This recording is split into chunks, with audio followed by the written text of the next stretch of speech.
Hello guys, what's up? How's your weekend? How was your trading week? So in this video we're going to go over the best trades that we took during the week and the worst trade that we took during the week. So on Saturdays, that's the recap that we'll be doing. We'll be going over the best trade and the worst trade, right? So we're going to start off with the worst trade that we took during the week. That was USDJPY trade. The worst trade that we took was the USDJPY. It was taken on the 23rd, Thursday, right here. So we took a long position, anticipating for prices to push all the way until they reach somewhere up there, and our stops were just below this entry candlestick. So it gave us about 1:4, right? So this was typically the trade. So we took the trade, we took the buy, and then prices just after taking the buy, prices just dumped. They went with the reverse of our buyer and stopped us out. So we got stopped out. This was the worst trade. It didn't even go in our direction that far. Like, so far all the trades that we took apart from this one went at least 1:R, at least 1R in our direction, but this one didn't, just dumped. But now this is the worst trade that we took. So on the worst trades that we take, we need to look at what did we do wrong, how can we make it better so that we will avoid such losses. Now regarding what went wrong, I think there's nothing that went wrong here.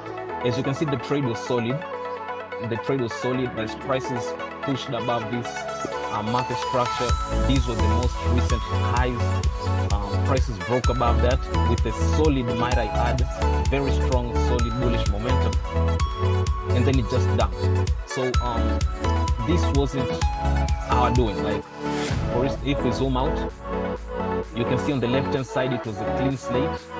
Like, it was a clean slate, there was no resistance, so we couldn't have said that maybe there was a resistance here that prices would resisted from and then they reversed. It was a clean slate, so this should have been a good trade. Unfortunately, prices just didn't go away, and that happens in the market. So we need to be comfortable with it. Sometimes you take a trade, following your edge, following your plan, but prices just won't go your direction. So this is one of those scenarios, right? So we took a trade here. We got stopped out right after taking the trade, after prices broke above this high, and then prices came back here to tap on this kind of ascending trend line. And then after that, it just gained a strong bullish momentum and kept on pushing higher. I believe that prices will actually reach the targets that we are actually aiming for. So the second time after prices tapped here, I didn't take an entry because first off, I had another trade that was involving the US dollar that we are not yet at break even. So taking this trade would have put two trades at jeopardy, meaning if one reversed then got stopped out, we'll have lost two trades.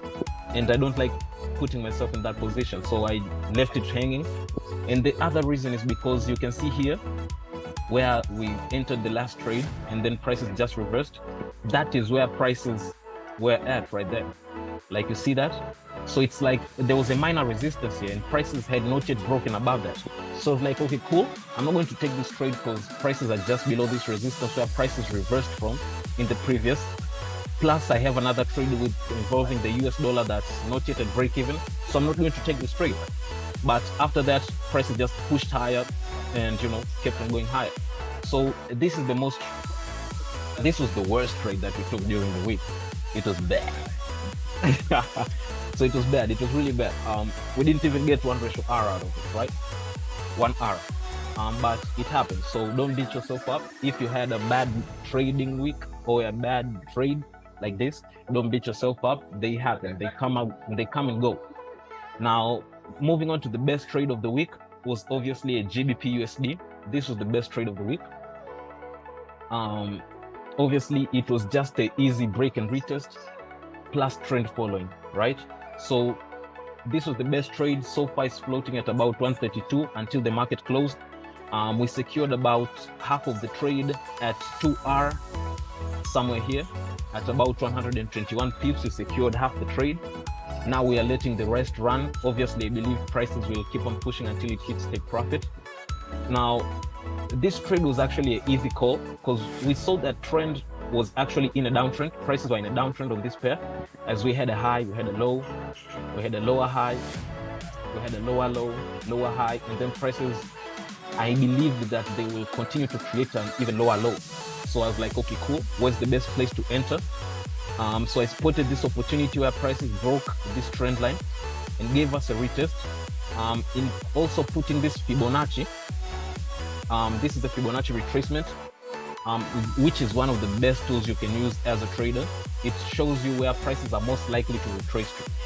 So after seeing that prices retraced all the way until the 0.618 Fibonacci key level and then bounced off it, I was like, okay, cool, this is the best place to enter. So I just called my trade, I took a shot, and then prices went all the way to where we are floating at right now. So it was a beautiful trade. This was the best trade of the week, GBPUSD.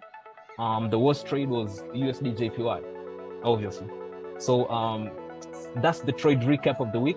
If this video has been of help to you, please give us a like, subscribe. Don't forget to share with a few friends that you believe the video will be of help to them.